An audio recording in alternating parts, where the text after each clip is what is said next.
Chapter 28. That night Tom and Huck were ready for their adventure. They hung about the neighborhood of the tavern until after 9, one watching the alley at a distance and the other the tavern door. Nobody entered the alley or left it. Nobody resembling the Spaniard entered or left the tavern door.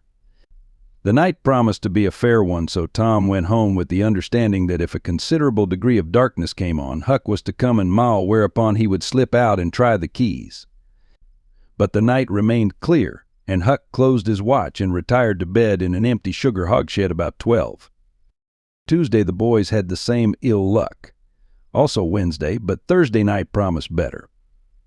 Tom slipped out in good season with his aunt's old tin lantern and a large towel to blindfold it with. He hid the lantern in Huck's sugar hogshed and the watch began. An hour before midnight the tavern closed up, and its lights, the only ones thereabouts, were put out. No Spaniard had been seen. Nobody had entered or left the alley. Everything was auspicious. The blackness of darkness reigned. The perfect stillness was interrupted only by occasional mutterings of distant thunder. Tom got his lantern, lit it in the hogshead, wrapped it closely in the towel, and the two adventurers crept in the gloom toward the tavern. Huck stood sentry and Tom felt his way into the alley. Then there was a season of waiting anxiety that weighed upon Huck's spirits like a mountain. He began to wish he could see a flash from the lantern. It would frighten him, but it would at least tell him that Tom was alive yet. It seemed hours since Tom had disappeared. Surely he must have fainted. Maybe he was dead. Maybe his heart had burst under terror and excitement. In his uneasiness, Huck found himself drawing closer and closer to the alley, fearing all sorts of dreadful things, and momentarily expecting some catastrophe to happen that would take away his breath. There was not much to take away, for he seemed only able to inhale it by thimblefuls, and his heart would soon wear itself out the way it was beating. Suddenly there was a flash of light, and Tom came tearing by him. "Run," said he, "run for your life." He needn't have repeated it once was enough. Huck was making 30 or 40 miles an hour before the repetition was uttered. The boys never stopped till they reached the shed of a deserted slaughterhouse at the lower end of the village. Just as they got within its shelter, the storm burst and the rain poured down. As soon as Tom got his breath, he said, "Huck, it was awful. I tried 2 of the keys just as soft as I could, but they seemed to make such a power of racket that I couldn't hardly get my breath. I was so scared. They wouldn't turn in the lock either. Well, without noticing what I was doing, I took hold of the knob, and open comes the door. It warn't locked. I hopped in and shook off the towel, and great Caesar's ghost." What'd you see, Tom?" "Huck, I most stepped onto Injun Joe's hand." "No." "Yes, he was lying there sound asleep on the floor with his old patch on his eye and his arms spread out." "Lordy, what did you do? Did he wake up?" "No, never budged. Drunk, I reckon. I just grabbed that towel and started."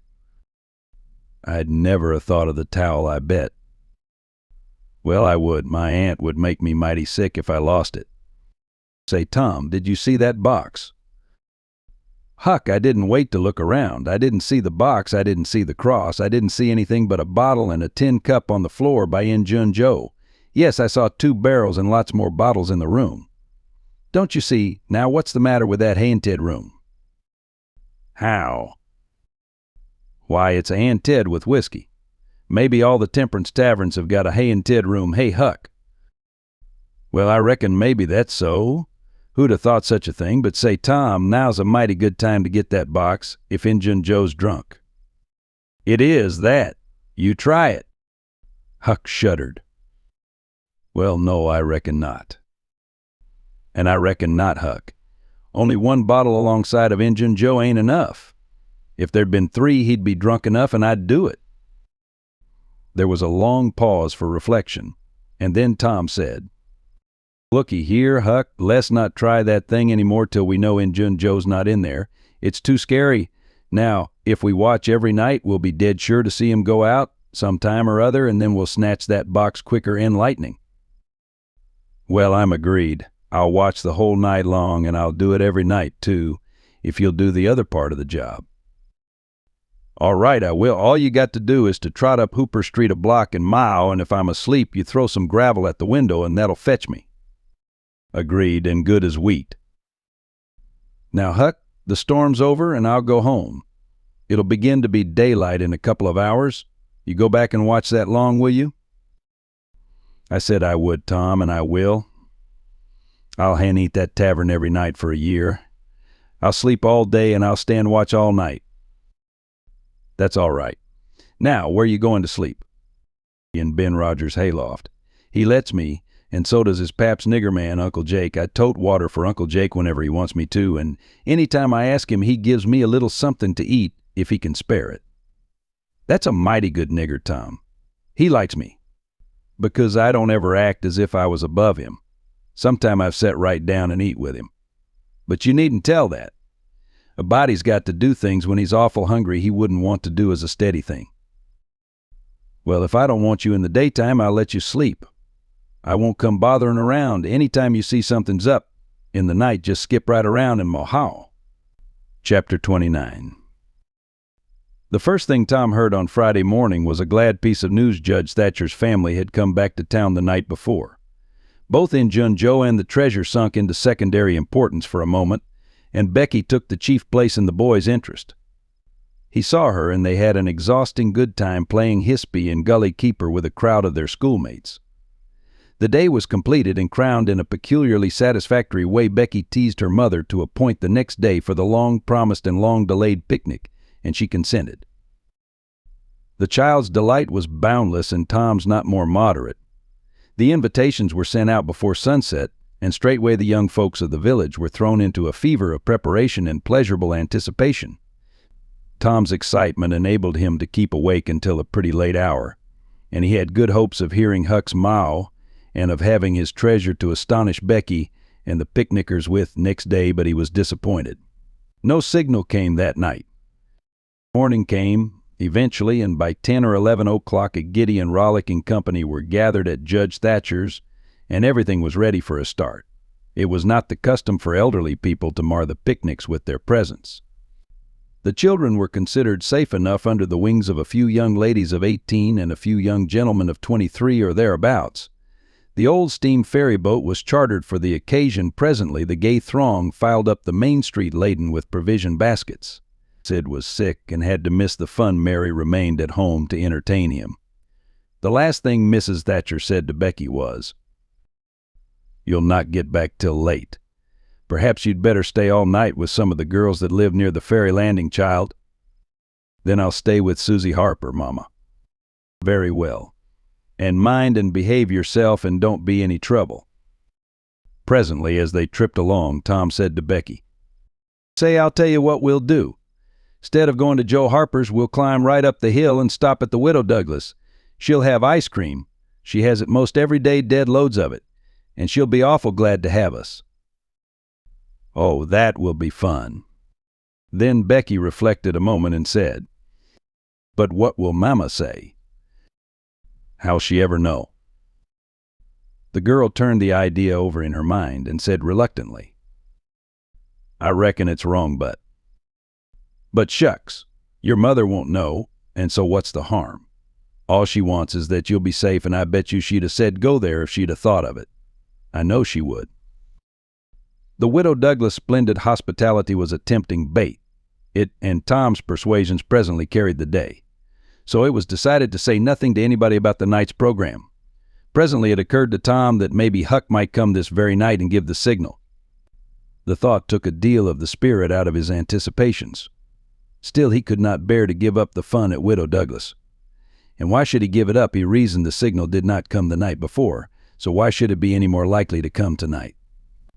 The sure fun of the evening outweighed the uncertain treasure, and boy-like he determined to yield to the stronger inclination and not allow himself to think of the box of money another time that day.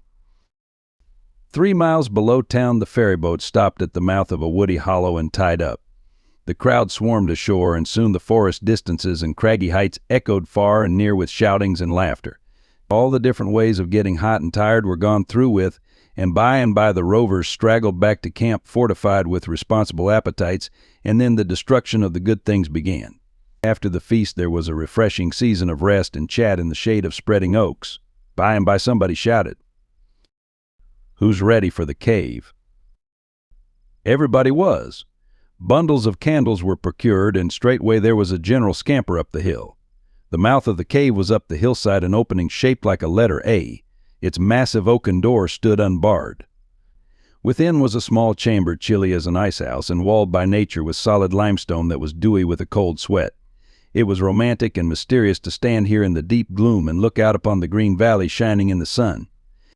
But the impressiveness of the situation quickly wore off, and the romping began again.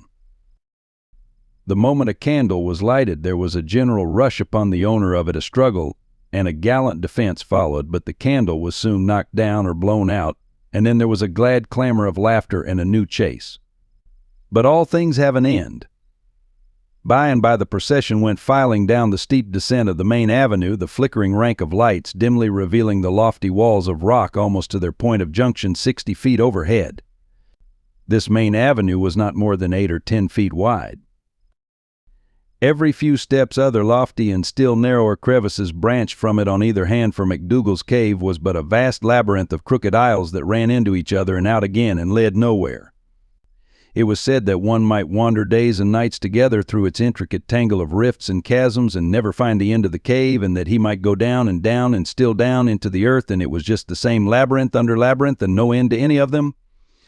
No man knew the cave. That was an impossible thing. Most of the young men knew a portion of it, and it was not customary to venture much beyond this known portion. Tom Sawyer knew as much of the cave as anyone. The procession moved along the main avenue some 3/4 of a mile, and then groups and couples began to slip aside into branch avenues, fly along the dismal corridors, and take each other by surprise at points where the corridors joined again.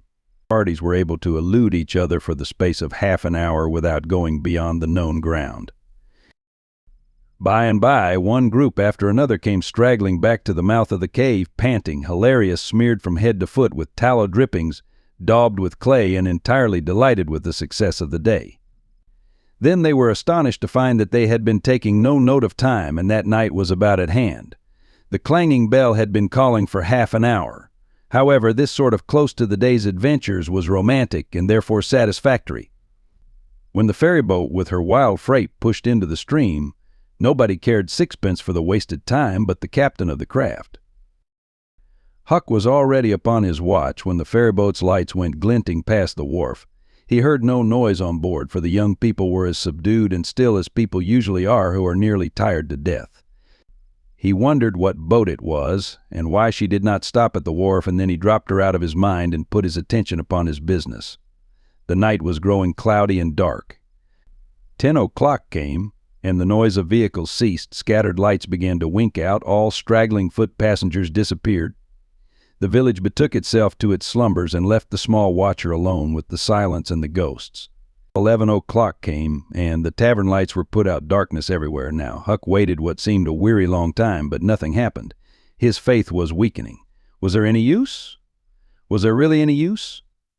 Why not give it up and turn in? A noise fell upon his ear. He was all attention in an instant. The alley door closed softly. He sprang to the corner of the brick store. The next moment 2 men brushed by him, and one seemed to have something under his arm. It must be that box. So they were going to remove the treasure. Why call Tom now? It would be absurd. The men would get away with the box and never be found again. No, he would stick to their wake and follow them. He would trust to the darkness for security from discovery. So communing with himself, Huck stepped out and glided along behind the men, cat-like with bare feet, allowing them to keep just far enough ahead not to be invisible. They moved up the river street 3 blocks, then turned to the left up a cross street. They went straight ahead, then, until they came to the path that led up Cardiff Hill. This they took. They passed by the old Welshman's house, halfway up the hill without hesitating, and still climbed upward. Good, thought Huck, they will bury it in the old quarry. But they never stopped at the quarry. They passed on, up the summit. They plunged into the narrow path between the tall sumac bushes and were at once hidden in the gloom. Huck closed up and shortened his distance now, for they would never be able to see him. He trotted along a while, then slackened his pace, fearing he was gaining too fast, moved on a piece, then stopped altogether, listened, no sound, none, save that he seemed to hear the beating of his own heart. The hooting of an owl came over the hill, ominous sound. But no footsteps. Heavens, was everything lost? He was about to spring with winged feet, when a man cleared his throat not 4 feet from him. Huck's heart shot into his throat, but he swallowed it again, and then he stood there shaking as if a dozen Eggies had taken charge of him at once, and so weak that he thought he must surely fall to the ground. He knew where he was. He knew he was within 5 steps of the stile leading into Widow Douglas' grounds. Very well, he thought, let 'em bury it there. It won't be hard to find. Now there was a voice, a very low voice in Jun Joe's. Damn her, maybe she's got company. There's lights, late as it is. I can't see any. This was that stranger's voice, the stranger of the haunted house. A deadly chill went to Huck's heart. This, then, was the revenge job. His thought was to fly. Then he remembered that the Widow Douglas had been kind to him more than once, and maybe these men were going to murder her. He wished he dared venture to warn her, but he knew he didn't dare. They might come and catch him. He thought all this and more in the moment that elapsed between the stranger's remark and in Jun Joe's next, which was, because the bush is in your way. Now this way, now you see, don't you? Yes, well, there is company there, I reckon. Better give it up. Give it up, and I just leave in this country forever. Give it up and maybe never have another chance. I tell you again, as I've told you before. I don't care for her swag, you may have it. But her husband was rough on me many times. He was rough on me, and mainly he was the justice of the peace that jugged me for a vagrant. And that ain't all. It ain't a millionth part of it. He had me horsewhipped. Horsewhipped in front of the jail. Like a nigger, with all the town looking on. Horsewhipped. Do you understand? He took advantage of me and died. But I'll take it out of her. Oh, don't kill her. Don't do that. Kill? Who said anything about killing? I would kill him if he was here, but not her. When you want to get revenge on a woman, you don't kill her bosh. You go for her looks. You slit her nostrils, you notch your ears like a sow. By God, that's... Des. Keep your opinion to yourself. It will be safest for you. I'll tie her to the bed. If she bleeds to death, is that my fault? I'll not cry if she does. My friend, you'll help me in this thing for my sake. That's why you're here. I mightn't be able alone. If you flinch, I'll kill you. Do you understand that? And if I have to kill you, I'll kill her, and then I reckon nobody'll ever know much about who done this business. Well, if it's got to be done, let's get at it. The quicker, the better. I'm all in a shiver. Do it now? And company there? Look here, I'll get suspicious of you, first thing you know. No, we'll wait till the lights are out. There's no hurry. Huck felt that a silence was going to ensue, a thing still more awful than any amount of murderous talk, so he held his breath and stepped gingerly back, planted his foot carefully and firmly, after balancing one-legged in a precarious way and almost toppling over, first on one side and then on the other. He took another step back with the same elaboration and the same risks, then another and another, and a twig snapped under his foot. His breath stopped and he listened. There was no sound. The stillness was perfect. His gratitude was measureless. Now he turned in his tracks between the walls of sumac bushes, turned himself as carefully as if he were a ship, and then stepped quickly but cautiously along. When he emerged at the quarry, he felt secure, and so he picked up his nimble heels and flew. Down, down he sped till he reached the Welshman's. He banged at the door, and presently the heads of the old man and his 2 stalwart sons were thrust from windows. What's the row there? Who's banging? What do you want? Let me in quick. I'll tell everything. Why, who are you? Huckleberry Finn, quick, let me in. Huckleberry Finn, indeed. It ain't a name to open many doors, I judge. But let him in, lads, and let's see what's the trouble. Please don't ever tell I told you, were Huck's first words when he got in. Please don't. Ed be killed, sure, but the widow's been good friends to me sometimes, and I want to tell. I will tell if you'll promise you won't ever say it was me. By George, he has got something to tell, or he wouldn't act so, exclaimed the old man. Out with it, and nobody here'll ever tell, lad. 3 minutes later, the old man and his sons, well armed, were up the hill and just entering the sumac path on tiptoe, their weapons in their hands. Huck accompanied them no further. He hid behind a great boulder and fell to listening. There was a lagging, anxious silence, and then all of a sudden there was an explosion of firearms and a cry. Huck waited for no particulars. He sprang away and sped down the hill as fast as his legs could carry him. Chapter 30. As the earliest suspicion of dawn appeared on Sunday morning, Huck came groping up the hill and rapped gently at the old Welshman's door. The inmates were asleep, but it was a sleep that was set on a hair trigger, on account of the exciting episode of the night. A call came from a window. "Who's there?" Huck's scared voice answered in a low tone. "Please let me in. It's only Huck Finn." "It's a name that can open this door night or day, lad. And welcome." These were strange words to the vagabond boy's ears, and the pleasantest he had ever heard. He could not recollect that the closing word had ever been applied in his case before. The door was quickly unlocked, and he entered. Huck was given a seat, and the old man and his brace of tall sons speedily dressed themselves. "Now, my boy, I hope you're good and hungry, because breakfast will be ready as soon as the sun's up, and we'll have a piping hot one, too. Make yourself easy about that. I and the boys hoped you'd turn up and stop here last night." "I was awful scared," said Huck, "and I took out when the pistols went off, and I didn't stop for 3 mile. I've come now because I wanted to know about it, and I come before daylight because I didn't want to run across them devils, even if they was dead." "Well, poor chap, you do look as if you'd had a hard night of it, but there's a bed here for you when you've had your breakfast. No, they ain't dead, lad. We are sorry enough for that. You see, we knew right where to put our hands on them by your description. So we crept along on tiptoe till we got within 15 feet of them, dark as a cellar that sumach path was, and just then I found I was going to sneeze. It was the meanest kind of luck. I tried to keep it back, but no use, 'twas bound to come, and it did come. I was in the lead with my pistol raised. And when the sneeze started those scoundrels a-rustling to get out of the path, I sung out, 'Fire, boys,' and blazed away at the place where the rustling was. So did the boys. But they were off in a jiffy, those villains, and we after them down through the woods. I judge we never touched them. They fired a shot apiece as they started, but their bullets whizzed by and didn't do us any harm. As soon as we lost the sound of their feet, we quit chasing and went down and stirred up the constables. They got a posse together and went off to guard the river bank, and as soon as it is light, the sheriff and a gang are going to beat up the woods. My boys will be with them presently. I wish we had some sort of description of those rascals. 'Twould help a good deal." "But you couldn't see what they were like in the dark, lad, I suppose?" "Oh, yes, I saw them downtown and followed them."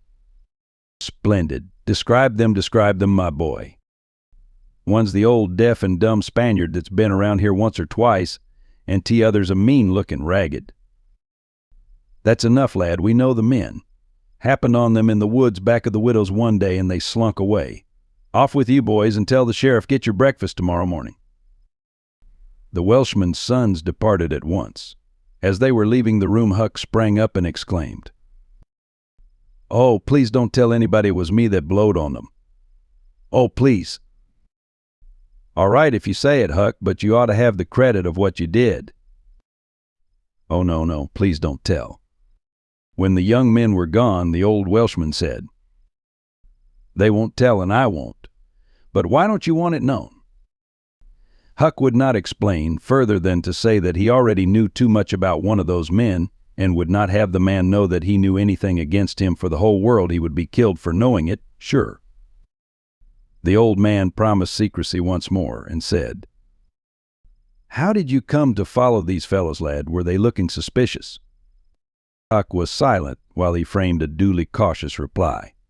Then he said, "Well, you see, I'm a kind of a hard lot, at least everybody says so, and I don't see nothing egg in it, and sometimes I can't sleep much on account of thinking about it and sort of trying to strike out a new way of doing.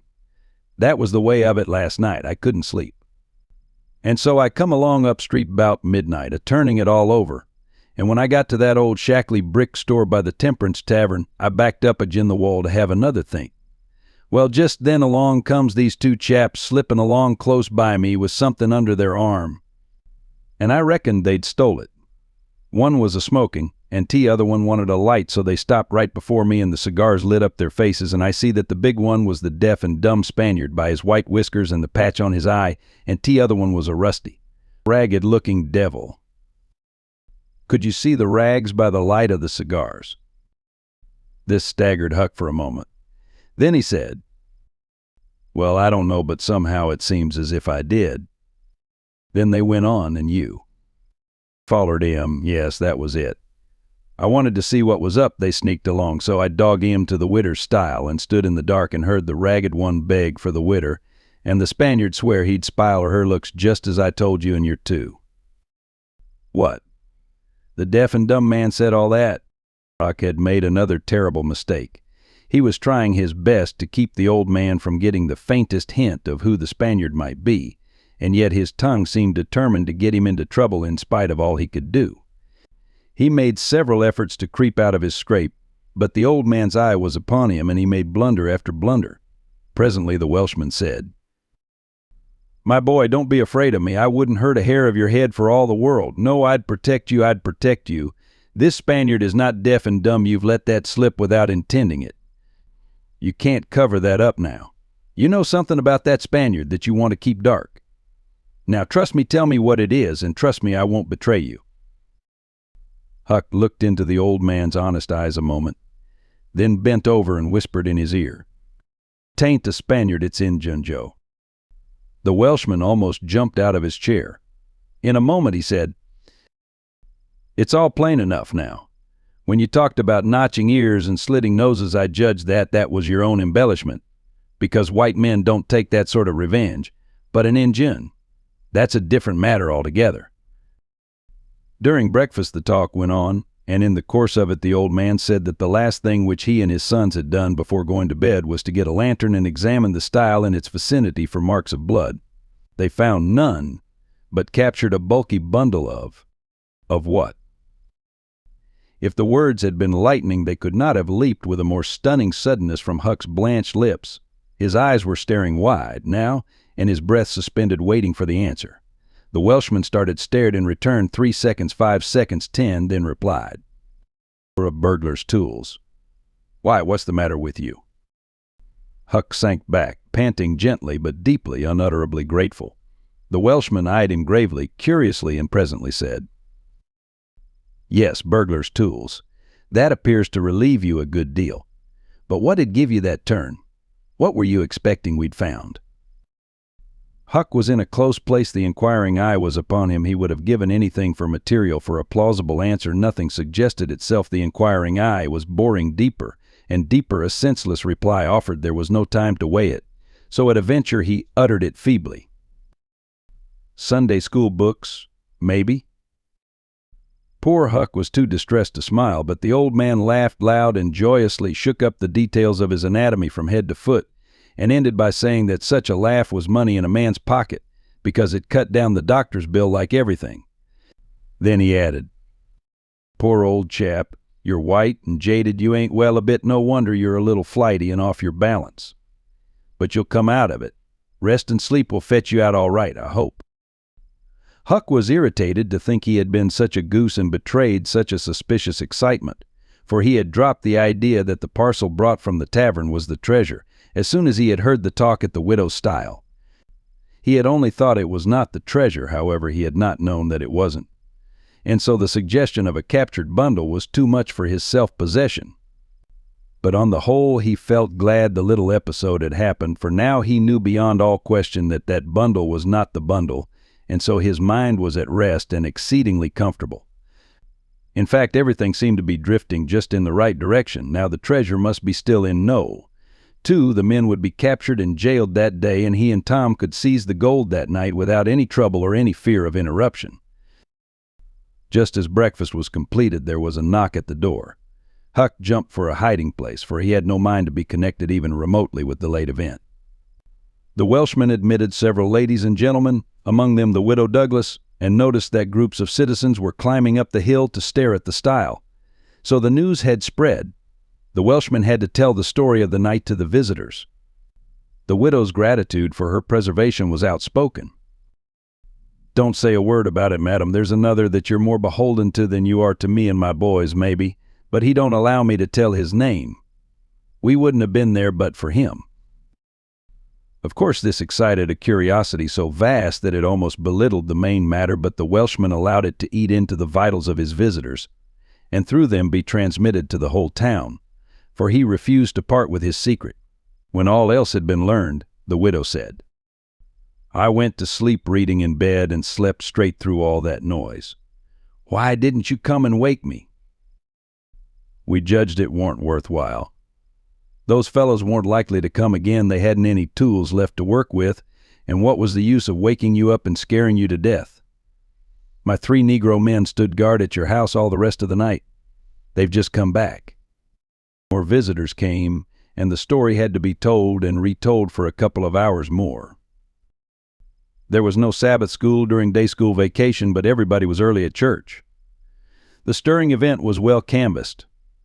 News came that not a sign of the 2 villains had been yet discovered. When the sermon was finished, Judge Thatcher's wife dropped alongside of Mrs. Harper as she moved down the aisle with the crowd and said, "Is my Becky going to sleep all day? I just expected she would be tired to death." "Your Becky?" "Yes," with a startled look. "Didn't she stay with you last night?" "Why, no." Mrs. Thatcher turned pale and sank into a pew, just as Aunt Polly, talking briskly with a friend, passed by. Aunt Polly said, "Good morning, Mrs. Thatcher. Good morning, Mrs. Harper. I've got a boy that's turned up missing.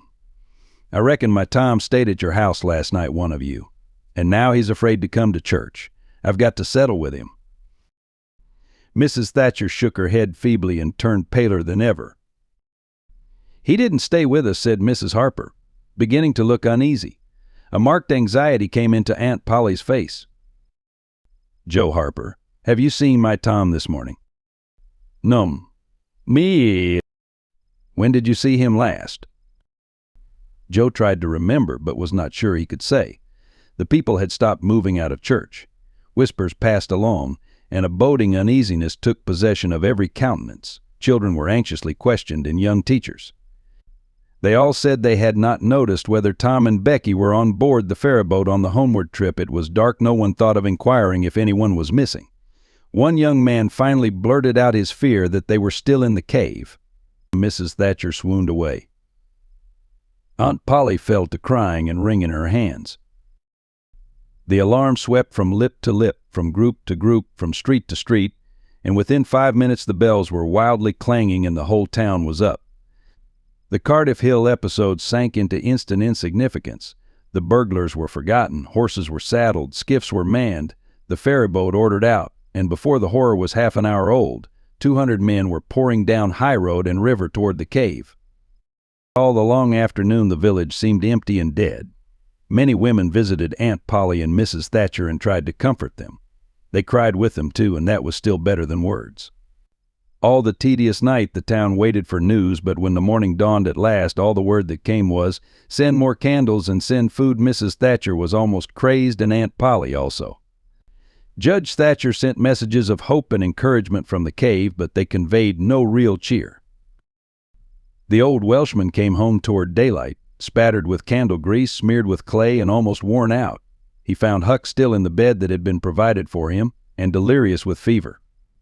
The physicians were all at the cave, so the widow Douglas came and took charge of the patient.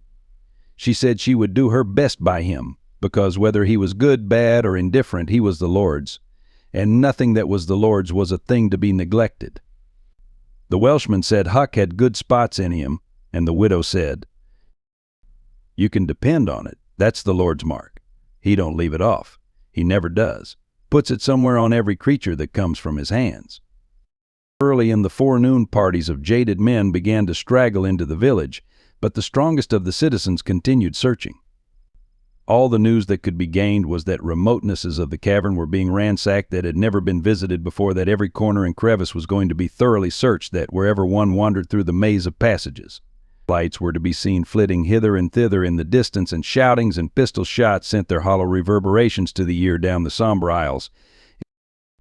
In one place, far from the section usually traversed by tourists, the names Becky Tom had been found traced upon the rocky wall with candle smoke, and near at hand a grease-soiled bit of ribbon. Mrs. Thatcher recognized the ribbon and cried over it. She said it was the last relic she should ever have of her child, and that no other memorial of her could ever be so precious, because this one parted latest from the living body before the awful death came. Some said that now and then in the cave a faraway speck of light would glimmer, and then a glorious shout would burst forth and a score of men go trooping down the echoing aisle, and then a sickening disappointment always followed. The children were not there. It was only a searcher's light. 3 dreadful days and nights dragged their tedious hours along, and the village sank into a hopeless stupor. No one had heart for anything. The accidental discovery just made that the proprietor of the Temperance Tavern kept liquor on his premises scarcely fluttered the public pulse, tremendous as the fact was. In a lucid interval, Huck feebly led up to the subject of taverns, and finally asked, dimly dreading the worst, if anything had been discovered at the Temperance Tavern since he had been ill. "Yes," said the widow. Huck started up in bed, wild-eyed. What was it?" "Liquor. And the place has been shut up." "Lie down, child, what a turn you did give me. Only tell me just one thing, only just one, please. Was it Tom Sawyer that found it?" The widow burst into tears. "Hush, hush, child, hush. I've told you before, you must not talk. You are very, very sick." Then nothing but liquor had been found. There would have been a great powwow if it had been the gold. So the treasure was gone forever, gone forever. But what could she be crying about? Curious that she should cry. These thoughts worked their dim way through Huck's mind, and under the weariness they gave him he fell asleep. The widow said to herself, "There he's asleep, poor wreck. Tom Sawyer find it. Pity but somebody could find Tom Sawyer. Ah, there ain't many left now. That's got hope enough or strength enough either to go on searching." Chapter 31. Now, to return to Tom and Becky's share in the picnic. They tripped along the murky aisles with the rest of the company, visiting the familiar wonders of the cave wonders dubbed with rather over-descriptive names, such as the drawing room, the cathedral, Aladdin's palace, and so on. Presently the hide-and-seek frolicking began, and Tom and Becky engaged in it with zeal, until the exertion began to grow a trifle wearisome. Then they wandered down a sinuous avenue, holding their candles aloft and reading the tangled webwork of names, dates, post-office addresses, and mottos with which the rocky walls had been frescoed in candle smoke. Still drifting along and talking, they scarcely noticed that they were now in a part of the cave whose walls were not frescoed. They smoked their own names under an overhanging shelf and moved on. Presently they came to a place where a little stream of water, trickling over a ledge and carrying a limestone sediment with it, had in the slow dragging ages formed a laced and ruffled Niagara and gleaming and imperishable stone. Tom squeezed his small body behind it in order to illuminate it for Becky's gratification. He found that it curtained a sort of steep natural stairway which was enclosed between narrow walls, and at once the ambition to be a discoverer seized him.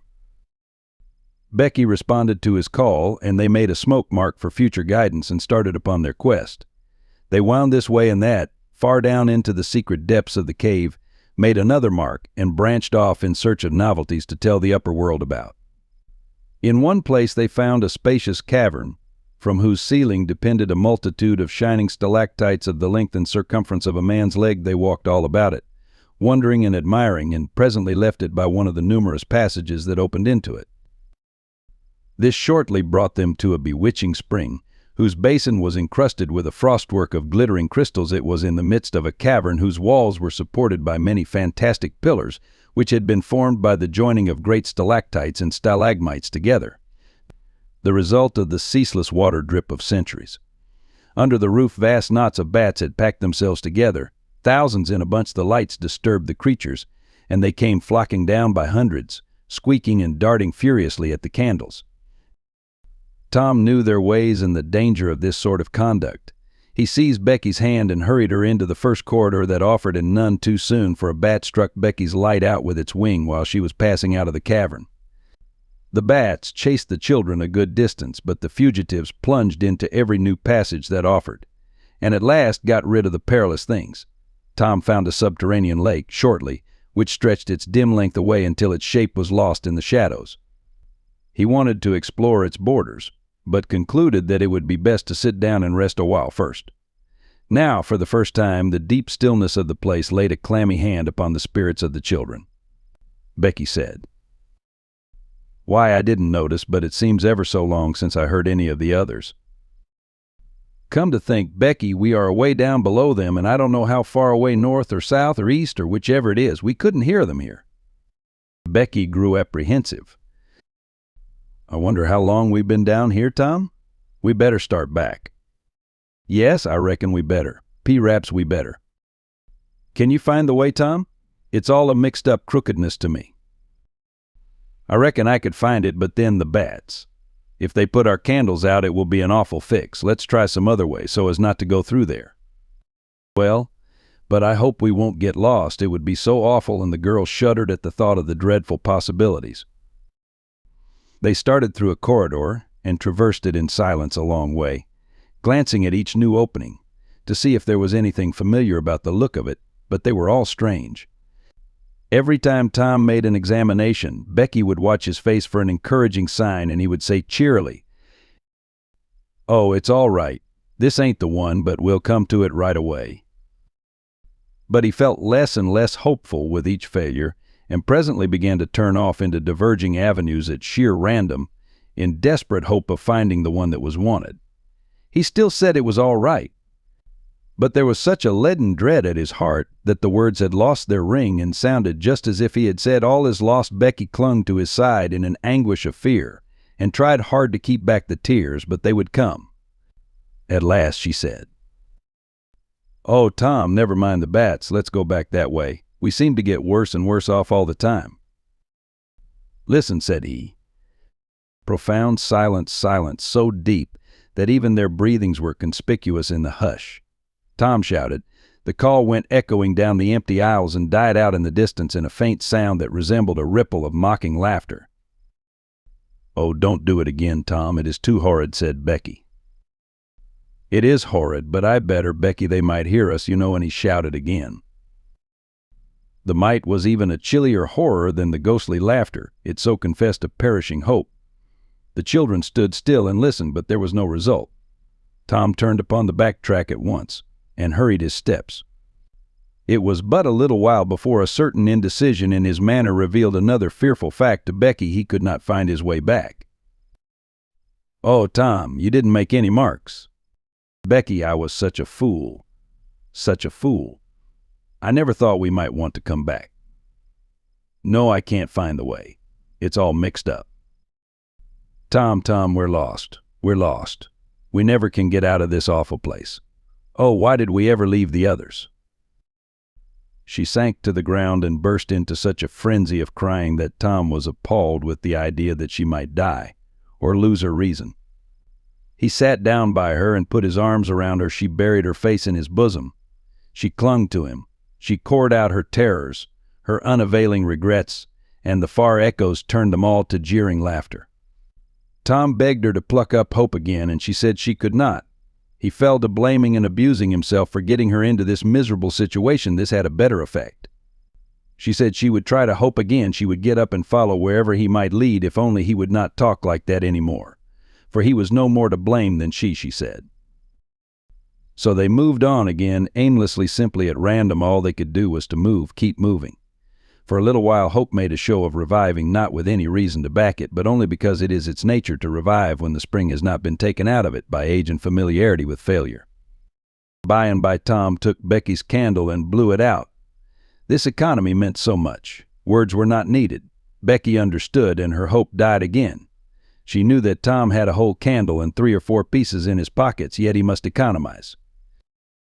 By and by fatigue began to assert its claims. The children tried to pay attention, for it was dreadful to think of sitting down when time was grown to be so precious. Moving in some direction, in any direction, was at least progress and might bear fruit. But to sit down was to invite death and shorten its pursuit. At last Becky's frail limbs refused to carry her farther. She sat down. Tom rested with her, and they talked of home, and the friends there, and the comfortable beds, and above all, the light. Becky cried, and Tom tried to think of some way of comforting her, but all his encouragements were grown threadbare with use and sounded like sarcasms. Fatigue bore so heavily upon Becky that she drowsed off to sleep. Tom was grateful. He sat looking into her drawn face and saw it grow smooth and natural under the influence of pleasant dreams, and by a smile dawned and rested there. The peaceful face reflected somewhat of peace and healing into his own spirit, and his thoughts wandered away to bygone times and dreamy memories. While he was deep in his musings, Becky woke up with a breezy little laugh, but it was stricken dead upon her lips, and a groan followed it. "Oh, how could I sleep? I wish I never had waked. No, I don't, Tom. Don't look so. I won't say it again." I'm glad you've slept. Becky, you'll feel rested now, and we'll find the way out. We can try, Tom, but I've seen such a beautiful country in my dream. I reckon we are going there. Maybe not, maybe not. Cheer up, Becky, and let's go on trying. They rose up and wandered along hand in hand and hopeless. They tried to estimate how long they had been in the cave, but all they knew was that it seemed days and weeks. And yet it was plain that this could not be, for their candles were not gone yet. A long time after this, they could not tell how long. Tom said they must go softly and listen for dripping water. They must find a spring. They found one presently, and Tom said it was time to rest again. Both were cruelly tired, yet Becky said she thought she could go a little farther. She was surprised to hear Tom dissent. She could not understand it. They sat down, and Tom fastened his candle to the wall in front of them with some clay. Thought was soon busy. Nothing was said for some time. Then Becky broke the silence. Tom, I am so hungry. Tom took something out of his pocket. Do you remember this? Said he. Becky almost smiled. It's our wedding cake, Tom.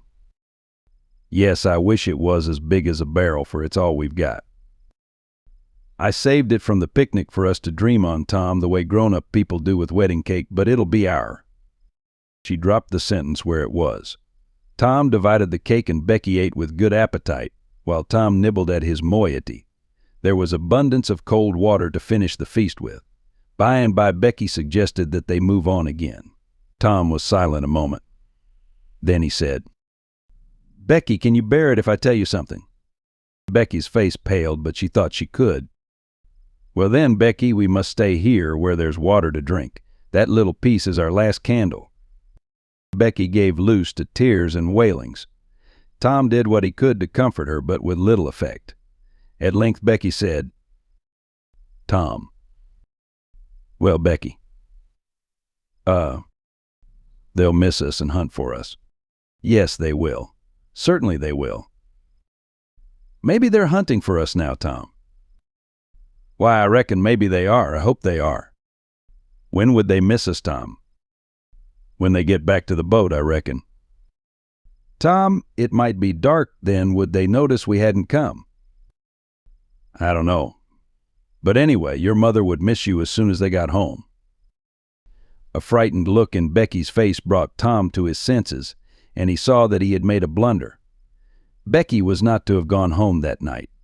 The children became silent and thoughtful. In a moment a new burst of grief from Becky showed Tom that the thing in his mind had struck hers also, that the Sabbath morning might be half spent before Mrs. Thatcher discovered that Becky was not at Mrs. Harper's. The children fastened their eyes upon their bit of candle and watched it melt slowly and pitilessly away, saw the half-inch of wick stand alone, at last saw the feeble flame rise and fall, climb the thin column of smoke, linger at its top a moment, and then the horror of utter darkness reigned. How long afterward it was that Becky came to a slow consciousness that she was crying in Tom's arms, neither could tell. All that they knew was that after what seemed a mighty stretch of time, both awoke out of a dead stupor of sleep and resumed their miseries once more. Tom said it might be Sunday, now maybe Monday. He tried to get Becky to talk, but her sorrows were too oppressive. All her hopes were gone. Tom said that they must have been missed long ago, and no doubt the search was going on. He would shout, and maybe someone would come. He tried it, but in the darkness the distant echoes sounded so hideously that he tried it no more. The hours wasted away, and hunger came to torment the captives again. A portion of Tom's half of the cake was left. They divided and ate it, but they seemed hungrier than before. The poor morsel of food only whetted desire. By and by Tom said, "S.H., did you hear that?" Both held their breath and listened. There was a sound like the faintest, far-off shout. Instantly Tom answered it, and leading Becky by the hand, started groping down the corridor in its direction. Presently he listened again. The sound was heard, and apparently a little nearer. "It's them," said Tom. "They're coming." "Come along, Becky, we're all right now." The joy of the prisoners was almost overwhelming. Their speed was slow, however, because pitfalls were somewhat common, and had to be guarded against. They shortly came to one and had to stop.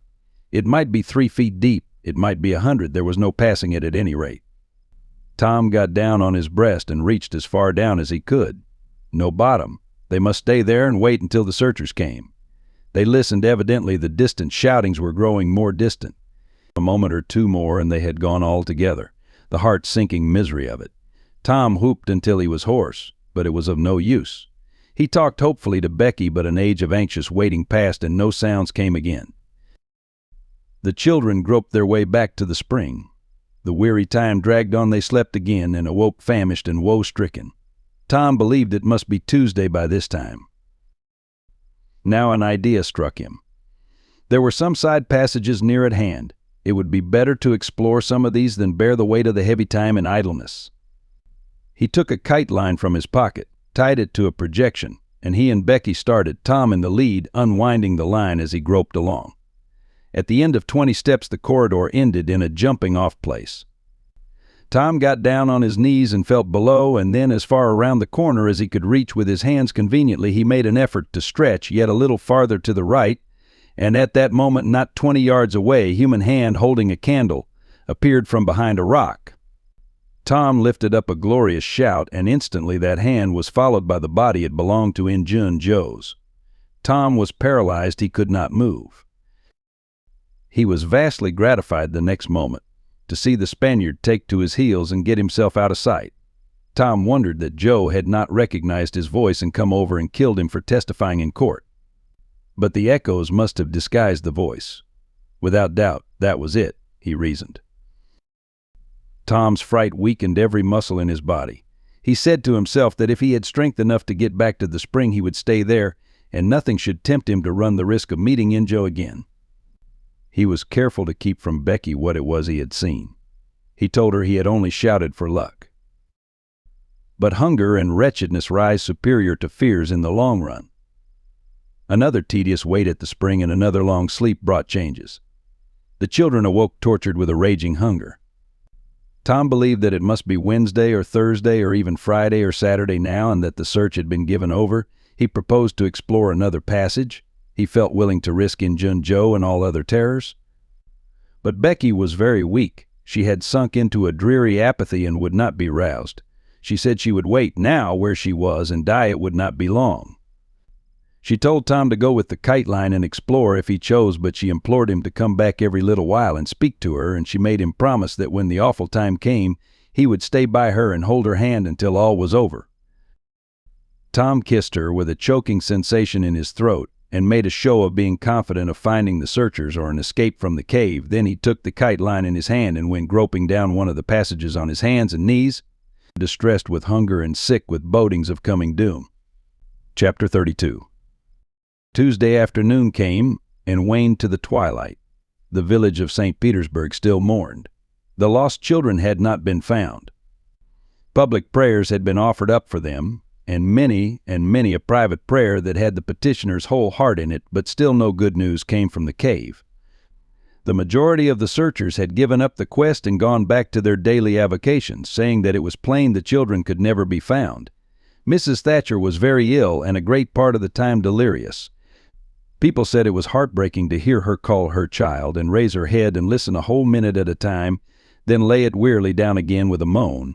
Aunt Polly had drooped into a settled melancholy, and her gray hair had grown almost white. The village went to its rest on Tuesday night, sad and forlorn. Away in the middle of the night, a wild peal burst from the village bells, and in a moment the streets were swarming with frantic half-clad people who shouted, "Turn out! Turn out! They're found! They're found!" Tin pans and horns were added to the din. The population massed itself and moved toward the river, met the children coming in an open carriage drawn by shouting citizens, thronged around it, joined its homeward march, and swept magnificently up the main street, roaring huzzah after huzzah. The village was illuminated. Nobody went to bed again. It was the greatest night the little town had ever seen. During the first half hour, a procession of villagers filed through Judge Thatcher's house, seized the saved ones and kissed them, squeezed Mrs. Thatcher's hand, tried to speak but couldn't, and drifted out raining tears all over the place.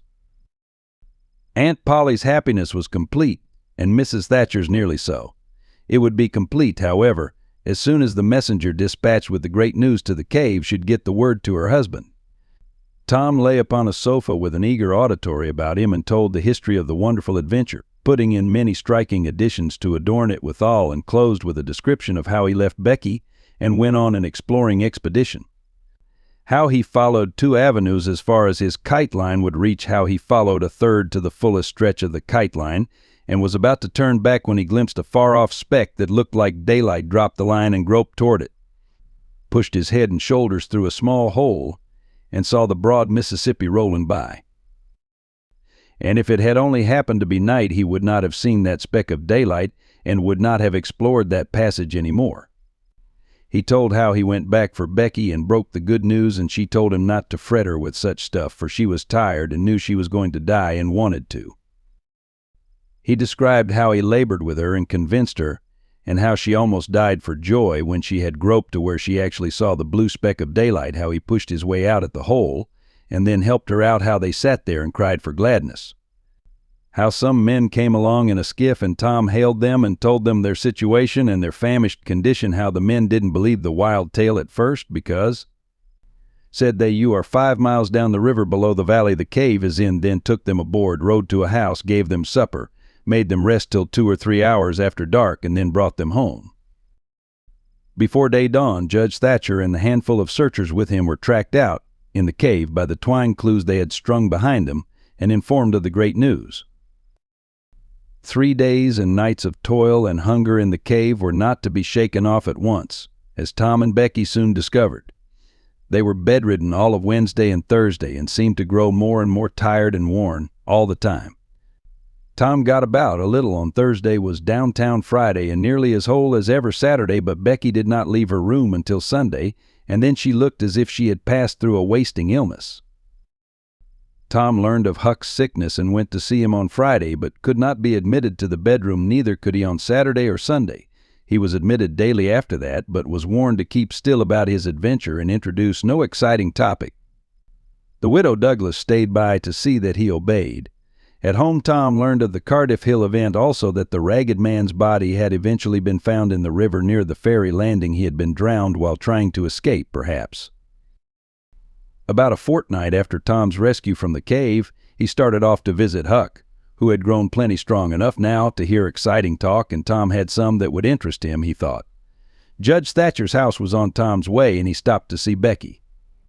The judge and some friends set Tom to talking, and someone asked him ironically if he wouldn't like to go to the cave again. Tom said he thought he wouldn't mind it.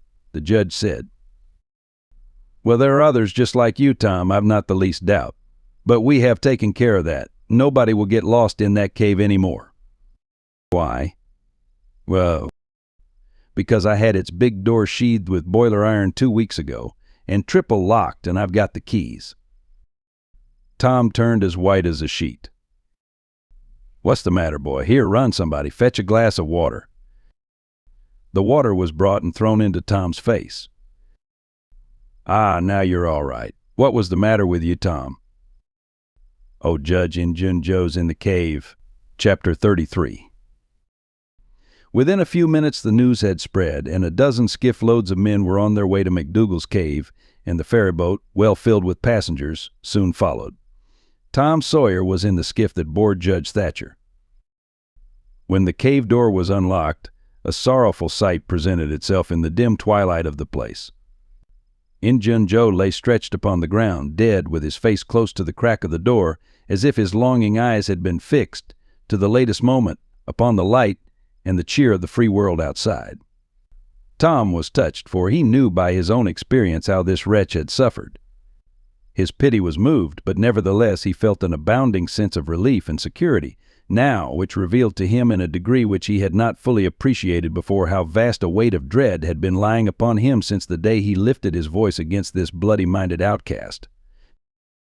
Injun Joe's bowie knife lay close by, its blade broken in 2.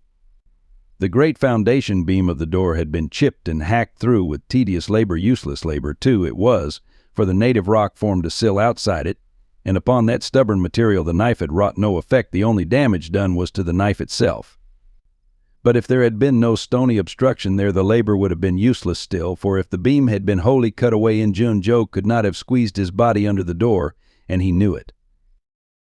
So he had only hacked that place in order to be doing something, in order to pass the weary time, in order to employ his tortured faculties.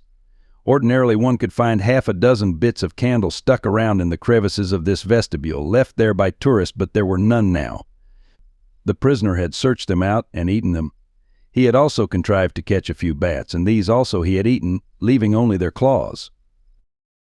The poor, unfortunate had starved to death. In one place near at hand, a stalagmite had been slowly growing up from the ground for ages, builded by the water drip from a stalactite overhead. The captive had broken off the stalagmite, and upon the stump had placed a stone wherein he had scooped a shallow hollow to catch the precious drop that fell once in every 3 minutes, with the dreary regularity of a clock tick, a dessertspoonful once in 24 hours. That drop was falling when the pyramids were new, when Troy fell, when the foundations of Rome were laid, when Christ was crucified, when the conqueror created the British Empire, when Columbus sailed, when the massacre at Lexington was news. It is falling now, it will still be falling, when all these things shall have sunk down the afternoon of history, and the twilight of tradition, and been swallowed up in the thick night of oblivion. Has everything a purpose and a mission?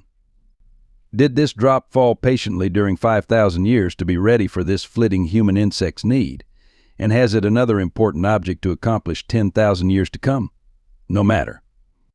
It is many and many a year since the hapless half-breed scooped out the stone to catch the priceless drops, but to this day the tourist stares longest at that pathetic stone and that slow-dropping water when he comes to see the wonders of McDougal's cave. Injun Joe's cup stands first in the list of the cavern's marvels. Even Aladdin's palace cannot rival it. Injun Joe was buried near the mouth of the cave, and people flocked there in boats and wagons from the towns and from all the farms and hamlets for 7 miles around. They brought their children and all sorts of provisions, and confessed that they had had almost as satisfactory a time at the funeral as they could have had at the hanging. This funeral stopped the further growth of one thing: the petition to the governor for Injun Joe's pardon. The petition had been largely signed, many tearful and eloquent meetings had been held, and a committee of sappy women been appointed to go in deep mourning and wail around the governor and implore him to be a merciful ass and trample his duty underfoot. Injun Joe was believed to have killed 5 citizens of the village, but what of that? If he had been Satan himself, there would have been plenty of weaklings ready to scribble their names to a pardon petition and drip a tear on it from their permanently impaired and leaky waterworks. The morning after the funeral, Tom took Huck to a private place to have an important talk. Huck had learned all about Tom's adventure from the Welshman and the widow Douglas by this time, but Tom said he reckoned there was one thing they had not told him. That thing was what he wanted to talk about now. Huck's face saddened. He said, "I know what it is. You got into No. 2 and never found anything but whiskey. Nobody told me it was you, but I just knowed it must have been you as soon as I heard about that whiskey business. And I knowed you hadn't got the money because you'd have got at me some way or other and told me even if you was mum to everybody else. Tom, something's always told me we'd never get holt of that swag." "Why, Huck, I never told on that tavern keeper. You know his tavern was all right the Saturday I went to the picnic. Don't you remember you was to watch there that night?" "Oh, yes. Why, it seems 'bout a year ago. It was that very night that I followed Injun Joe to the Widder's." "You followed him?" "Yes, but you keep mum. I reckon Injun Joe's left friends behind him, and I don't want him souring on me and doing me mean tricks. If it hadn't been for me, he'd be down in Texas now, all right." Then Huck told his entire adventure in confidence to Tom, who had only heard of the Welshman's part of it before. "Well," said Huck, presently coming back to the main question, "whoever nipped the whiskey in No. 2 nipped the money too. I reckon anyways it's a goner for us, Tom." "Huck, that money wasn't ever in No. 2. What Huck searched his comrade's face keenly. "Tom, have you got on the track of that money again?" "Huck, it's in the cave." Huck's eyes blazed. "Say it again, Tom." "The money's in the cave." "Tom, honest Injun, now is it fun or earnest?" "Earnest, Huck, just as earnest as ever I was in my life. Will you go in there with me and help get it out?" "I bet I will. I will, if it's where we can blaze our way to it and not get lost." "Huck, we can do that without the least little bit of trouble in the world." "Good as wheat. What makes you think the money's—" "Huck, you just wait till we get in there. If we don't find it, I'll agree to give you my drum and everything I've got in the world." I will by jings. All right, it's a whiz. When do you say? Right now, if you say it. Are you strong enough? Is it far in the cave? I've been on my pins a little 3 or 4 days now, but I can't walk more in a mile, Tom. Least I don't think I could. It's about 5 mile into there the way anybody but me would go, Huck, but there's a mighty short cut that they don't anybody but me know about. Huck, I'll take you right to it in a skiff. I'll float the skiff down there. And I'll pull it back again all by myself. You needn't ever turn your hand over. Let's start right off, Tom. All right, we want some bread and meat and our pipes and a little bag or two and 2 or 3 kite strings and some of these newfangled things they call lucifer matches. I tell you, many's the time I wished I had some when I was in there before. A trifle after noon, the boys borrowed a small skiff from a citizen who was absent and got under way at once. When they were several miles below Cave Hollow, Tom said, "Now you see this bluff here looks all alike all the way down from the Cave Hollow. No houses, no wood yards, bushes all alike. But do you see that white place up yonder where there's been a landslide? Well, that's one of my marks. We'll get ashore now." They landed. "Now, Huck, where we're standing you could touch that hole I got out of with a fishing pole. See if you can find it." Huck searched all the place about and found nothing. Tom proudly marched into a thick clump of sumac bushes and said, "Here you are. Look at it, Huck, it's the snuggest hole in this country. You just keep mum about it. All along I've been wanting to be a robber, but I knew I'd got to have a thing like this, and where to run across it was the bother. We've got it now, and we'll keep it quiet. Only we'll let Joe Harper and Ben Rogers in because, of course, there's got to be a gang, or else there wouldn't be any style about it. Tom Sawyer's gang, it sounds splendid, don't it, Huck?"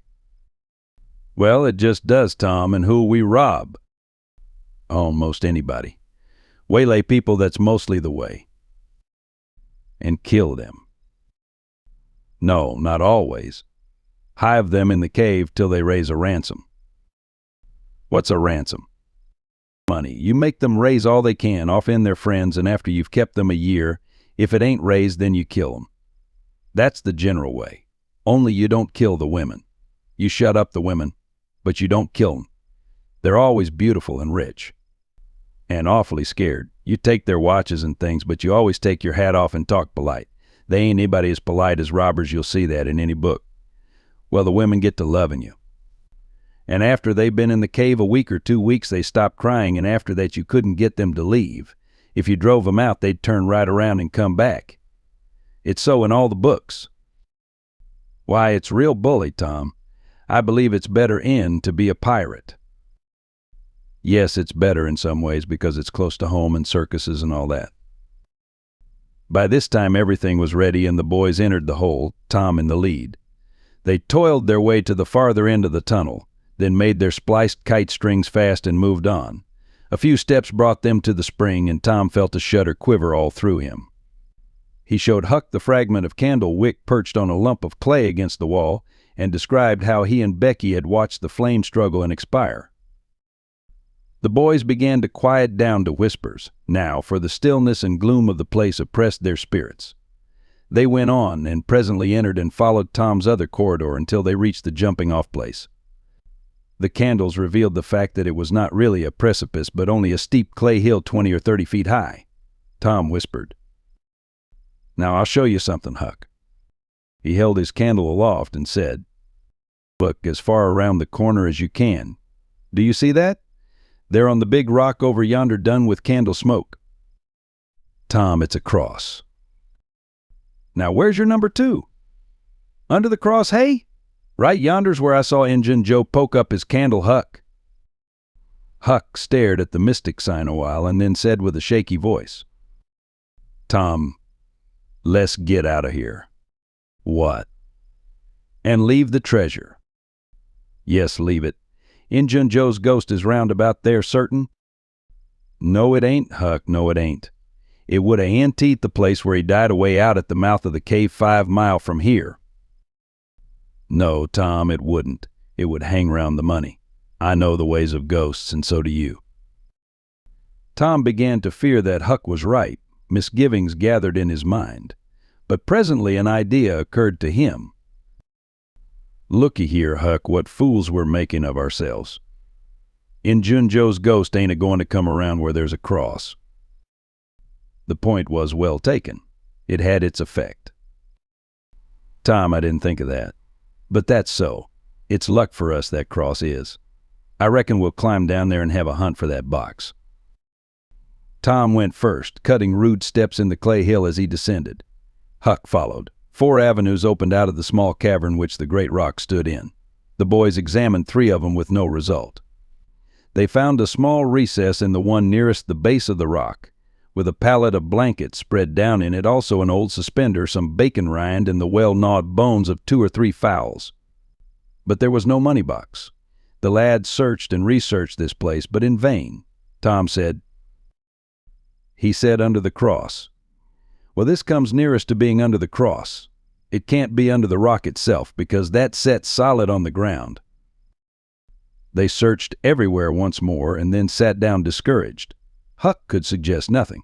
By and by Tom said, "Looky here, Huck, there's footprints and some candle grease on the clay about one side of this rock, but not on the other sides. Now what's that for? I bet you the money is under the rock. I'm going to dig in the clay." "That ain't no bad notion, Tom," said Huck with animation.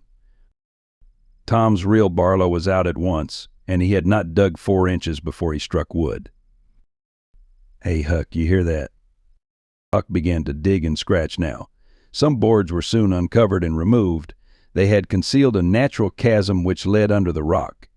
Tom got into this and held his candle as far under the rock as he could, but said he could not see to the end of the rift. He proposed to explore. He stooped and passed under the narrow way, descended gradually. He followed its winding course first to the right, then to the left, Huck at his heels. Tom turned a short curve by and by and exclaimed, "My goodness, Huck, looky here." It was the treasure box, sure enough, occupying a snug little cavern, along with an empty powder keg, a couple of guns in leather cases, 2 or 3 pairs of old moccasins, a leather belt, and some other rubbish well soaked with the water drip. "Got it at last," said Huck, plowing among the tarnished coins with his hand. "My, but we're rich, Tom." "Huck, I always reckoned we'd get it. It's just too good to believe, but we have got it, sure. Say, let's not fool around here. Let's snake it out. Lemme see if I can lift the box." It weighed about 50 pounds. Tom could lift it, after an awkward fashion, but could not carry it conveniently. "I thought so," he said. "They carried it like it was heavy that day at the haunted house. I noticed that. I reckon I was right to think of fetching the little bags along." The money was soon in the bags, and the boys took it up to the cross rock. "Now let's fetch the guns and things," said Huck. "No, Huck, leave them there. They're just the tricks to have when we go to robbing. We'll keep them there all the time, and we'll hold our orgies there, too.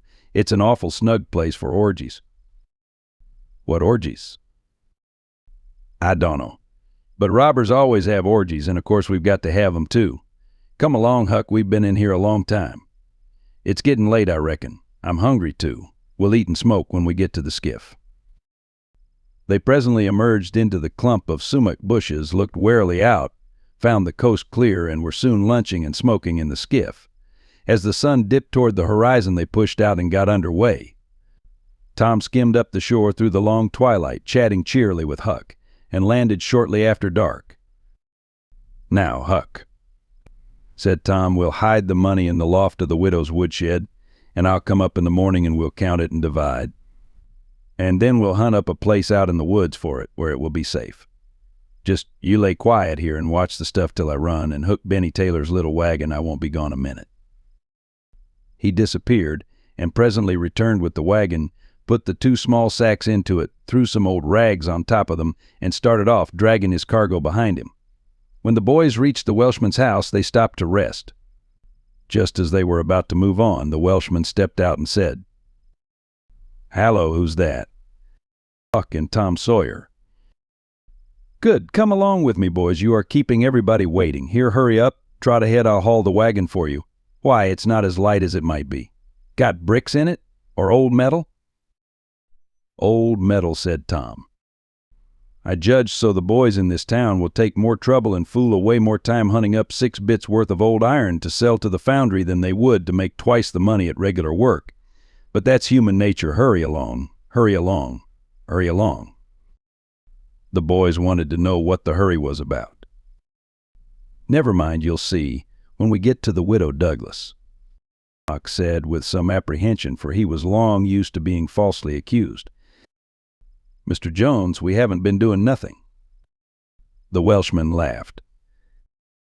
Well, I don't know, Huck, my boy. I don't know about that. Ain't you and the widow good friends? Yes, well, she's been good friends to me anyway. All right, then. What do you want to be afraid for? This question was not entirely answered in Huck's slow mind before he found himself pushed, along with Tom, into Mrs. Douglas' drawing room. Mr. Jones left the wagon near the door and followed. The place was grandly lighted, and everybody that was of any consequence in the village was there. The Thatchers were there, the Harpers, the Rogerses, Aunt Polly, Sid, Mary, the minister, the editor, and a great many more, and all dressed in their best. The widow received the boys as heartily as anyone could well receive 2 such-looking beings. They were covered with clay and candle grease. Aunt Polly blushed crimson with humiliation and frowned and shook her head at Tom. Nobody suffered half as much as the 2 boys did, however. Mr. Jones said, Tom wasn't at home yet, so I gave him up, but I stumbled on him and Huck right at my door, and so I just brought them along in a hurry. And you did just right, said the widow. Come with me, boys. She took them to a bedchamber and said, Now wash and dress yourselves. Here are 2 new suits of clothes, shirts, socks, everything complete. They're Huck's. No thanks. Huck, Mr. Jones bought one and I the other. But they'll fit both of you. Get into 'em. We'll wait come down when you are slicked up enough. Then she left. Chapter 34. Huck said, Tom, we can slope if we can find a rope. The window ain't high from the ground. Shucks. What do you want to slope for? Well, I ain't used to that kind of a crowd. I can't stand it. I ain't going down there, Tom. Oh, bother. It ain't anything. I don't mind it a bit. I'll take care of you. Sid appeared. Tom said Auntie has been waiting for you all the afternoon. Mary got your Sunday clothes ready and everybody's been fretting about you. Say, ain't this grease and clay on your clothes? Now, Mr. City, you just tend to your own business. What's all this blowout about anyway? It's one of the widow's parties that she's always having. This time it's for the Welshman and his sons, on account of that scrape they helped her out of the other night. And say, I can tell you something, if you want to know. Well, what? Why, old Mr. Jones is going to try to spring something on the people here tonight, but I overheard him tell Auntie today about it as a secret, but I reckon it's not much of a secret now. Everybody knows the widow, too? For all she tries to let on, she don't. Mr. Jones was bound Huck should be here, couldn't get along with his grand secret without Huck, you know. Secret about what, Sid? About Huck tracking the robbers to the widow's. I reckon Mr. Jones was going to make a grand time over his surprise, but I bet you it will drop pretty flat. Sid chuckled in a very contented and satisfied way. Sid, was it you that told? Oh, never mind who it was. Somebody told, that's enough. Sid, there's only one person in this town mean enough to do that, and that's you. If you had been in Huck's place, you'd have sneaked down the hill and never told anybody on the robbers. You can't do any but mean things, and you can't bear to see anybody praised for doing good ones. They're no thanks, as the widow says, and Tom cuffed Sid's ears and helped him to the door with several kicks. Now go and tell Auntie if you dare, and tomorrow you'll catch it. Some minutes later, the widow's guests were at the supper table, and a dozen children were propped up at little side tables in the same room, after the fashion of that country and that day. At the proper time, Mr. Jones made his little speech, in which he thanked the widow for the honor she was doing himself and his sons, but said that there was another person whose modesty, and so forth and so on. He sprung his secret about Huck's share in the adventure in the finest dramatic manner he was master of, but the surprise it occasioned was largely counterfeit and not as clamorous and effusive as it might have been under happier circumstances. However, the widow made a pretty fair show of astonishment.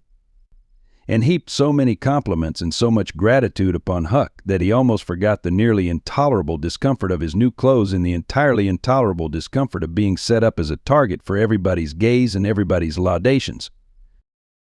The widow said she meant to give Huck a home under her roof and have him educated, and that when she could spare the money she would start him in business in a modest way. Tom's chance was come, he said. Huck don't need it. Huck's rich. Nothing but a heavy strain upon the good manners of the company kept back the due and proper complimentary laugh at this pleasant joke, but the silence was a little awkward. Tom broke it. Huck's got money. Maybe you don't believe it, but he's got lots of it. Oh, you needn't smile, I reckon I can show you. You just wait a minute. Tom ran out of doors. The company looked at each other with a perplexed interest and inquiringly at Huck, who was tongue-tied. Said, "What ails Tom?" said Aunt Polly. Well, there ain't ever any making of that boy out. I never. Tom entered, struggling with the weight of his sacks, and Aunt Polly did not finish her sentence. Tom poured the mass of yellow coin upon the table and said, "There, what did I tell you? Half of it's Huck's and half of it's mine." The spectacle took the general breath away. All gazed, nobody spoke for a moment. Then there was a unanimous call for an explanation. Tom said he could furnish it, and he did. The tale was long, but brimful of interest. There was scarcely an interruption from any one to break the charm of its flow. When he had finished, Mr. Jones said, "I thought I had fixed up a little surprise for this occasion, but it don't amount to anything now. This one makes it sing mighty small, I'm willing to allow." The money was counted. The sum amounted to a little over $12,000. It was more than any one present had ever seen at one time before, though several persons were there who were worth considerably more than that in property. Chapter 35. The reader may rest satisfied that Tom's and Huck's windfall made a mighty stir in the poor little village of St. Petersburg. So vast a sum, all in actual cash, seemed next to incredible. It was talked about, gloated over, glorified, until the reason of many of the citizens tottered under the strain of the unhealthy excitement. Every haunted house in St. Petersburg and the neighboring villages was dissected plank by plank, and its foundations dug up and ransacked for hidden treasure, and not by boys, but men pretty grave, unromantic men too, some of them. Wherever Tom and Huck appeared they were courted, admired, stared at. The boys were not able to remember that their remarks had possessed weight before, but now their sayings were treasured and repeated. Everything they did seemed somehow to be regarded as remarkable. They had evidently lost the power of doing and saying commonplace things moreover. Their past history was raked up and discovered to bear marks of conspicuous originality. The village paper published biographical sketches of the boys. The widow Douglas put Huck's money out at 6%, and Judge Thatcher did the same with Tom's at Aunt Polly's request. Each lad had an income. Now that was simply prodigious, $1 for every weekday in the year and half of the Sundays. It was just what the minister got. No, it was what he was promised. He generally couldn't collect it. $1.25 a week would board, lodge, and school a boy in those old simple days, and clothe him and wash him too, for that matter. Judge Thatcher had conceived a great opinion of Tom. He said that no commonplace boy would ever have got his daughter out of the cave. When Becky told her father in strict confidence how Tom had taken her whipping at school, the judge was visibly moved, and when she pleaded grace for the mighty lie which Tom had told in order to shift that whipping from her shoulders to his own, the judge said with a fine outburst that it was a noble, a generous, a magnanimous lie, a lie that was worthy to hold up its head and march down through history breast to breast with George Washington's lauded truth about the hatchet. Becky thought her father had never looked so tall and so superb as when he walked the floor and stamped his foot and said that. She went straight off and told Tom about it. Judge Thatcher hoped to see Tom a great lawyer or a great soldier someday. He said he meant to look to it that Tom should be admitted to the National Military Academy and afterward trained in the best law school in the country, in order that he might be ready for either career or both. Huck Finn's wealth and the fact that he was now under the widow Douglas' protection introduced him into society. No, dragged him into it, hurled him into it, and his sufferings were almost more than he could bear. The widow's servants kept him clean and neat, combed and brushed, and they bedded him nightly in unsympathetic sheets that had not one little spot or stain which he could press to his heart and know for a friend. He had to eat with a knife and fork, he had to use napkin, cup, and plate, he had to learn his book, he had to go to church, he had to talk so properly that speech was become insipid in his mouth whithersoever he turned. The bars and shackles of civilization shut him in and bound him hand and foot. He bravely bore his miseries 3 weeks, and then one day turned up missing. For 48 hours the widow hunted for him everywhere in great distress. The public were profoundly concerned. They searched high and low. They dragged the river for his body. Early the 3rd morning, Tom Sawyer wisely went poking among some old empty hogsheads down behind the abandoned slaughterhouse, and in one of them he found the refugee. Huck had slept there. He had just breakfasted upon some stolen odds and ends of food, and was lying off, now in comfort, with his pipe. He was unkempt, uncombed, and clad in the same old ruin of rags that had made him picturesque in the days when he was free and happy.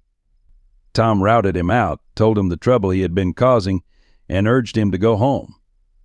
Huck's face lost its tranquil content and took a melancholy cast. He said, "Don't talk about it, Tom. I've tried it, and it don't work, Tom. It ain't for me. I ain't used to it. The widder's good to me, and friendly, but I can't stand them ways. She makes me get up, just at the same time every morning she makes me wash. They come me all to thunder. She won't let me sleep in the woodshed. I got to wear 'em blamed clothes that just smothers me, Tom. They don't seem to any air get through 'em. Somehow, and they're so rotten nice that I can't set down, nor lay down, nor roll around anywheres I hain't slid on a cellar door for well. It 'pears to be years I got to go to church and sweat and sweat and sweat. I hate them ornery sermons. I can't catch a fly in there. I can't chaw. I got to wear shoes all Sunday. The widder eats by a bell. She goes to bed by a bell. She gets up by a bell. She gets up by a bell. Everything's so awful regular a body can't stand it." "Well, everybody does that way, Huck." "Tom, it don't make no difference. I ain't everybody, and I can't stand it. It's awful to be tied up so. And grub comes too easy. I don't take no interest in victuals that way. I got to ask to go a-fishing. I got to ask to go in a swimming derned if I hain't got to ask to do everything. Well, I'd got to talk so nice it wasn't no comfort. I'd got to go up in the attic and rip out a while every day to get a taste in my mouth, or I'd a died, Tom. The widder wouldn't let me smoke. She wouldn't let me yell. She wouldn't let me gape, nor stretch, nor scratch before folks. Then with the spasm of special irritation and injury and Dad fetch it, she prayed all the time. I never see such a woman. I had to shove, Tom. I just had to. And besides, that school's going to open, and I'd have had to go to it. Well, I wouldn't stand that, Tom. Looky here, Tom, being rich ain't what it's cracked up to be. It's just worry and worry and sweat and sweat and sweat and a wishing you was dead all the time. Now these clothes suits me and this bar suits me, and I ain't ever going to shake him any more. Tom, I wouldn't ever got into all this trouble if it hadn't have been for that money. Now you just take my share of it along with your end and give me a 10-cent or sometimes not many times. Because I don't give a dern for a thing thout it's tolerable hard to get, and you go and beg off for me with the widder." "Oh, Huck, you know I can't do that. 'Tain't fair, and besides, if you'll try this thing just a while longer, you'll come to like it." "Like it?" "Yes, the way I'd like a hot stove if I was to set on it long enough. No, Tom, I won't be rich, and I won't live in them cussed smothery houses. I like the woods and the river and hogsheds, and I'll stick to 'em too. Blame it all. Just as we'd got guns and a cave. And all just fixed to rob. Here this darn foolishness has got to come up and spile it all." Tom saw his opportunity. "Looky here, Huck, being rich ain't going to keep me back from turning robber." "No. Good licks are you in real dead wood earnest, Tom. Just as dead earnest as I'm sitting here. But, Huck, we can't let you into the gang if you ain't respectable, you know." Huck's joy was quenched. "Can't let me in, Tom? Didn't you let me go for a pirate?" "Yes, but that's different. A robber is more high-toned than what a pirate is as a general thing. In most countries they're awful high up in the nobility, dukes and such. Now, Tom, hain't you always been friendly to me? You wouldn't shet me out, would you, Tom? You wouldn't do that now, would you, Tom?" "Huck, I wouldn't want to, and I don't want to. But what would people say? Why, they'd say, MPH, Tom Sawyer's gang.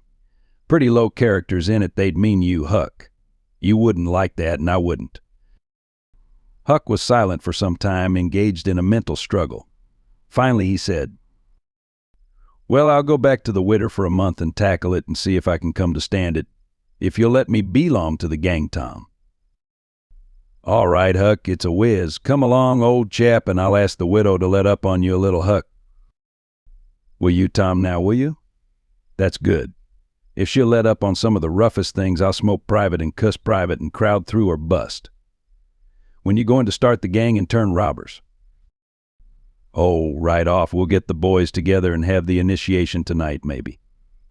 "Have the which?" "Have the initiation." "What's that?" "It's to swear to stand by one another and never tell the gang secrets, even if you're chopped all to flinders, and kill anybody and all his family that hurts one of the gang." "That's gay. That's mighty gay, Tom, I tell you." "Well, I bet it is, and all that swearing's got to be done at midnight in the lonesomest, awfulest place you can find. A hay-haunted house is the best, but they're all ripped up now." "Well, midnight's good anyway, Tom." "Yes, so it is. And you've got to swear on a coffin and sign it with blood. Now, that's something like. Why, it's a million times bullier than pirating. I'll stick to the widder till I rot, Tom, and if I get to be a reg-law ripper of a robber and everybody talking about it, I reckon she'll be proud she snaked me in out of the wet." Conclusion. So endeth this chronicle. It being strictly a history of a boy, it must stop here. The story could not go much further without becoming the history of a man. When one writes a novel about grown people, he knows exactly where to stop, that is, with a marriage, but when he writes of juveniles, he must stop where he best can. Most of the characters that perform in this book still live and are prosperous and happy. Someday it may seem worthwhile to take up the story of the younger ones again and see what sort of men and women they turned out to be. Therefore, it will be wisest not to reveal any of that part of their lives at present. End of The Adventures of Tom Sawyer. Best audiobooks for free. Hope that you have enjoyed this production of Mark Twain's The Adventures of Tom Sawyer. Please subscribe to our channel on YouTube and Rumble, as your subscription is the support we need to create more great free content